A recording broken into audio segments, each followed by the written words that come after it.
नमस्कार, मी रंजना बेडकर. कृषी प्रधान टीव्हीच्या बातमीपत्रात आपलं मनपूर्वक स्वागत. मध्य भारतातील सर्वात मोठे ॲग्रोव्हिजन सध्या नागपुरातील रेशीमबाग मैदानात सुरू आहे. आज या प्रदर्शनाचा दुसरा दिवस होता. या दुसऱ्या दिवशी विदर्भासह महाराष्ट्र व मध्य प्रदेशमधील सुद्धा शेतकरी मोठ्या संख्येने उपस्थित होते. ही कृषी प्रदर्शनी बघण्यासाठी मध्य प्रदेशमधील छिंदवाडा जिल्ह्यातील महिला शेतकऱ्यांशी कृषी प्रधान टीव्हीची ब्युरो चीफ स्वप्नील उमपने बातचीत केली आहे. भारत हा कृषी प्रधान देश आहे. जसं सोशल मीडियावर दररोज नवनवीन तंत्रज्ञान येतं, तसंच शेतकऱ्यांच्या बाबतीत, शेतीच्या बाबतीत रोज नवीन तंत्रज्ञान उदयास येतं. या संपूर्ण तंत्रज्ञानाची माहिती व्हावी, अत्याधुनिक शेती शेतकऱ्यांना कळावी, यासाठी गेल्या 7 वर्षापासून नागपूरच्या रेशीम बागवर शेतकऱ्यांसाठी ॲग्रोव्हिजनचं अर्थात कृषी प्रदर्शनीचं आयोजन केले जाते. या वर्षीचे 8वं वर्ष आहे आणि मुख्यमंत्री देवेंद्र फडणवीस यांच्या हस्ते काल मोठ्या थाटामध्ये या कृषी प्रदर्शनीचं उद्घाटन झालेलं आहे. आत्ता आपण या प्रदर्शनीच्या परिसरामध्ये आहोत. आपण बघू शकतो की विविध कंपन्यांचे जवळपास 400 ते 500 स्टॉल इथे लागलेले आहेत. शेतकऱ्यांना या नवनवीन तंत्रज्ञानाची माहिती व्हावी या बाबतीत या दृष्टिकोनातून इथे स्टॉल उभारण्यात आलेले आहे. मग तंत्रज्ञान म्हणजे शेतीचंच नाही तर अनेक त्यानंतर शेती कशी करायची, शेतीला जोडधंदा कसा द्यायचा, त्यानंतर पूरक व्यवसाय म्हणजे काय, हे संपूर्ण माहिती एका छताखाली शेतकऱ्यांना मिळतंय. मध्य भारतातलं महत्त्वाचं आणि मध्य भारतातलं मोठं हे ॲग्रोव्हिजन मानलं जातंय. 7 वर्ष अतिशय उत्तम प्रकारे हे ॲग्रोव्हिजन पार पडलं आणि या वर्षीचं 8वं वर्ष आहे. काल उद्घाटन झालं आणि आज या ॲग्रोव्हिजनचा दुसरा दिवस आहे. संपूर्ण विदर्भातून, महाराष्ट्राच नव्हे तर आताच आपण पाहिलं की मध्य प्रदेशातून सुद्धा शेतकरी या नवीन तंत्रज्ञानाची माहिती घ्यायला इथे येतात. जवळपास 3 पेंडॉल हे कार्यशाळेचे आहे आणि इथे दररोज कार्यशाळा होते, ज्यामध्ये प्रत्येक पिकाची लागवड कशी करायची, त्या पिकाबद्दलची माहिती शेतकऱ्याला पुरवली जाते. शेतीमध्ये कष्ट उपसत असताना एक शेतकरी तर काम करतोच, मात्र या खांद्याला होऊन अर्धांगिना त्याचा वाटा असतो, त्याच्या पत्नीचा त्यामध्ये मोठा वाटा असतो. मध्य प्रदेशातील छिंदवाडा जिल्ह्यातील काही महिला शेतकरी इथे आलेले आहेत. शेतकरीची नवीन तंत्रज्ञानाची त्यांना माहिती घ्यायची आहे, नवीन शेती कशी करायची हे त्यांना जाणून घ्यायचं आहे आणि जवळपास 50 ते 60 महिला छिंदवाडा जिल्ह्यातून आलेल्या आहेत. आपल्यासोबत काही शेतकरी महिला आहेत. मुझे बताइएगा, आप छिंदवाड़े से आए, महाराष्ट्र में आए, क्या लिया है यहाँ कृषि प्रदर्शन में, क्या देखा है आपने? यहाँ कृषि प्रदर्शन में हम नई तकनीक की मशीनें देख रहे हैं, जिसमें गांव में ले जाके नई तकनीक अपनाए और जो बीज आए हैं यहाँ उनको देख रहे हैं हम, और अभी जो भी नए तकनीक आएंगे उससे हम लाभ लेंगे, इसलिए आए हैं.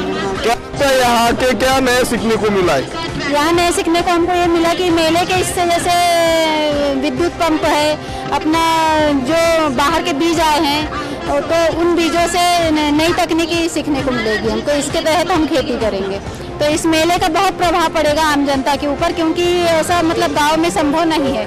जो महिलाएं हैं तो इसके तहत इनको मतलब बढ़ोतरी भी. जिल्हा गोंदिया, तालुका देवरी आणि ग्राम गडेगाव येथील काही शेतकरी आलेले आहेत आणि त्यानंतर पशुसंवर्धन अधिकारी, पंचायत समितीचे अधिकारी आलेले आहेत. आपल्यासोबत पशुसंवर्धन अधिकारी आपले मॅडम आहेत. मॅडम, काय सांगाल, आज तुम्ही या कृषी प्रदर्शनीला भेट दिली, काही शेतकरी सोबत आहे, अधिकारी वर्ग आहेत, काय वाटतं कृषी प्रदर्शनीमध्ये आल्यानंतर? एक तर हा स्तुत्य उपक्रम आहे ॲग्रोव्हिजन नागपूर आयोजित झालेला.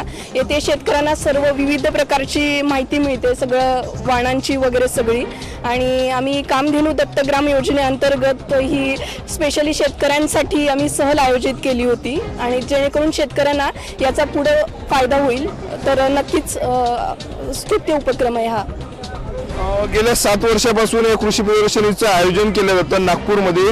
या अगोदर तुम्ही आला आहात का आणि यानंतर इथली काय माहिती घेतली, शेतकऱ्यांपर्यंत कशी माहिती पोहोचवणार आहात? एक तर मी पहिल्यांदाच आलेले आहे आणि पहिल्यांदा एवढं भव्य रूप बघून मला खरंच योग्य वाटलं की एक दिशा मिळाली शेतकऱ्यांना की कशा प्रकारे विचार करायचा आणि कसं इम्प्लिमेंटेशन करायचं याबद्दल गाईडलाईन्स मिळाल्या.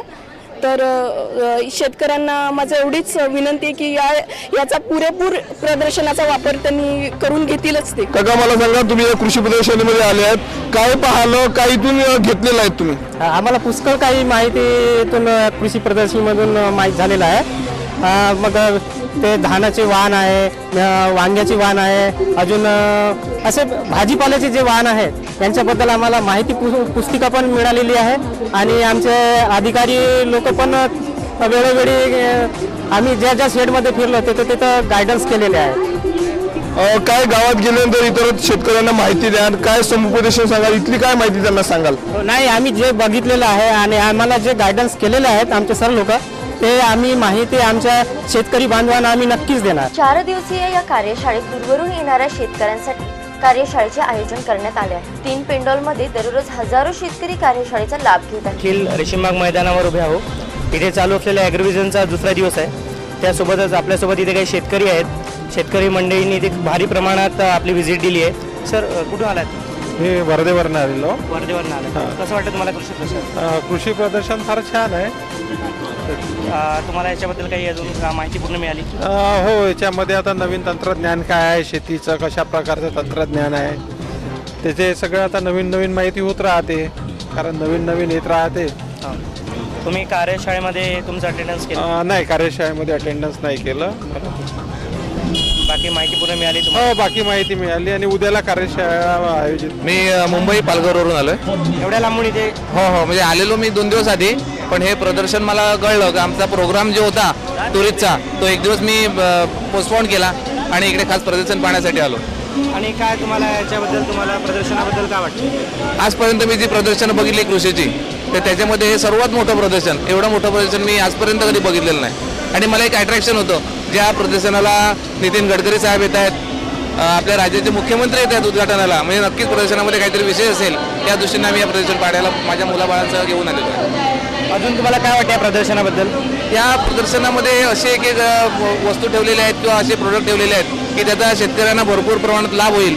आमच्या पालघरचं सुद्धा एक स्टॉल ठाणे पालघरचं लागलेला आहे. कोकोनटचा सगळं त्याच्यामध्ये आहे. अजून तुम्हाला काय वाटतं याच्याबद्दल? काही नवीन तुमच्या काही तुम्हाला रिस्पॉन्स कसा आला तुम्हाला इथलं? ह्या प्रदर्शनामध्ये खूप चांगल्या प्रकारे रिस्पॉन्स आहे.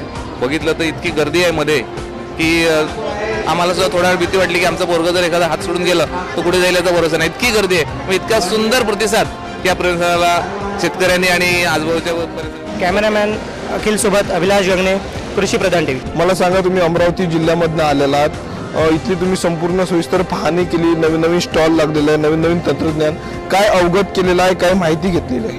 काय जे शेतीला लागणारे अवजार आहे नवीन, ते विकत घ्यायचा विचार आहे. आमची डाळिंबाची बाग आहे. 6 एकराचा आमचा डाळिंब आहे.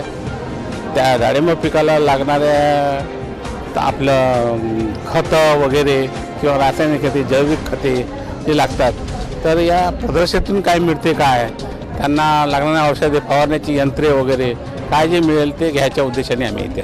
मला सांगा काका, तुम्ही अमरावतीवरून आले आहेत, पूर्ण इथली माहिती घेतली, काय वाटलं हे कृषी प्रदर्शन पाहून? कृषी प्रदर्शनावर पाहून चांगलंच वाटलेलं आहे. म्हणजे जेणेकरून शेतकऱ्याचं, म्हणजे आमच्या दृष्टीनं, अभ्यासाच्या दृष्टीनं चांगलंच आहे. म्हणजे ज्याच्यात नवीन शेतीमध्ये प्रयोग करता येईल अशा उद्देशाने आम्ही शेती प्रदर्शनी पाहण्यासाठी आलेलो आहे. कॅमेरा पर्सन अखिलेशसह मी स्वप्नील उमप, कृषी प्रधान, नागपूर. दिवसेंदिवस वाढत चाललेले शहरांचे शहरीकरण, वाहनांची गर्दी यामुळे शहरावर प्रदूषणाची झालर पडत आहे. कुठेतरी प्रदूषण कमी व्हावे या उद्देशाने भारतातील पहिली इथेनॉलवर चालणारी ग्रीन बस सुद्धा आज प्रदर्शनी स्थळी दाखवण्यात आली. याचाच आढावा कृषीप्रधान टीव्हीचे ब्युरो चीफ स्वप्नील उमप यांनी घेतला. आता आपण नागपूरमधल्या कृषी प्रदर्शनीच्या मुख्य गेटवर आहेत. आतापर्यंत आपण भारतामध्ये पाहत असलेल्या पेट्रोल आणि डिझेलवर चाललेल्या बस पाहिलेल्या असेल, मात्र भारतातली पहिलीच बस ग्रीन बस, ज्याची घोषणा अनेक दिवसांपूर्वी झाली होती. बुट्टीबोरीमध्ये, नागपूरमध्ये बुट्टीबोरी मार्गावर ही बस चालायची, मात्र येत्या लवकरच 50 बसेस जवळपास या नागपूरमध्ये धावणार आहेत. पेट्रोल नाही, डिझेल नाही, नाहीतर फक्त ही इथेनॉलवर चालणारी ग्रीन बस आहे. आपण बघू शकतो की ज्याप्रमाणे महाराष्ट्र शासनाच्या शिवनेरी असो किंवा स्टार बस असो, त्या पद्धतीची ही बस आहे. पूर्ण इंटरनेटशी जोडली गेलेली बस आहे. आतमधील ज्या सीटा आहे अतिशय उत्तम पद्धतीच्या सीटा आणि उत्तम पद्धतीची ही बनावट आहे. आपण बघतोय की आज जशी नागपुरात कृषी प्रदर्शनामध्ये ही जेव्हा बस आली, त्यानंतर पाहण्यासाठी इथे शेतकऱ्यांची आणि कृषी प्रदर्शनामध्ये आलेल्या प्रत्येक नागरिकाची एकच गर्दी इथे झालेली आहे. आपण बघू शकतो की कशा प्रकारे नागरिक असो किंवा शेतकरी असो, यांचं लक्ष या बसने वेधून घेतलेलं आहे. आणि लवकरच ही जी ग्रीन बस आहे ही आता नागपूरमध्ये धावणार आहे आणि प्रत्येक प्रवाशाला याचा आनंद घेता येणार आहे. या बसचं वैशिष्ट्य म्हणजे ही इथेनॉल बेस्ड बस आहे आणि हा पहिला प्रोजेक्ट आहे इंडियामध्ये. आणि आम्ही आता आमचा असं आहे की ही जी एक बस आहे लवकरात लवकर नागपूरमध्ये ती धावणार आहे. आणि जे काही बसेस आहेत त्यामध्ये पोल्युशन जे आहे, आता तुम्ही सगळीकडे बघा पोल्युशन खूप जास्त होत आहे ना. तर आमचं कंपनीचं विजन आहे की कमीत कमी पोल्युशनमध्ये पब्लिक ट्रान्सपोर्ट व्हायला पाहिजे. त्या हिशोबाने ही टेक्नॉलॉजी आम्ही डेव्हलप केलेली आहे. आणि ही टेक्नॉलॉजी स्कानिया कमर्शियल व्हेकलमध्ये खूप वर्षापासून चाललेली आहे. आणि तेच संकल्प आम्ही घेतलेला आहे की इथे जास्त व्हेकल नागपूरमध्ये चालून पोल्युशन कमी होईल, लोकांना चांगलं ट्रान्सपोर्ट भेटेल आणि त्यामध्ये AC आहे, ट्रान्सपोर्ट सिस्टम आहेत, तर लोकांना सगळ्यांना बेनिफिट भेटेल. त्यासाठी आम्ही ही बस जी आहे लवकरात लवकर नागपूरमध्ये चालवणार. या माध्यमातून शेतकऱ्यांना काय फायदा होणार आहे?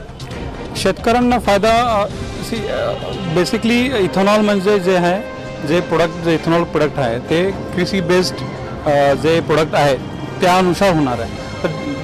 तर जे काही कंपनी इथेनॉल बनवते तर ते इथेनॉल बनवण्यासाठी त्यांचा लागणार आहे मटेरियल त्यांचं लागणार. तर इट इज इनडायरेक्टली बेनिफिटिंग दी शेतकऱ्यांना बेनिफिट भेटणार आहे. किती आसन क्षमतेची ही बस आहे आणि काय सुविधा आहे आतमध्ये उपलब्ध आहे?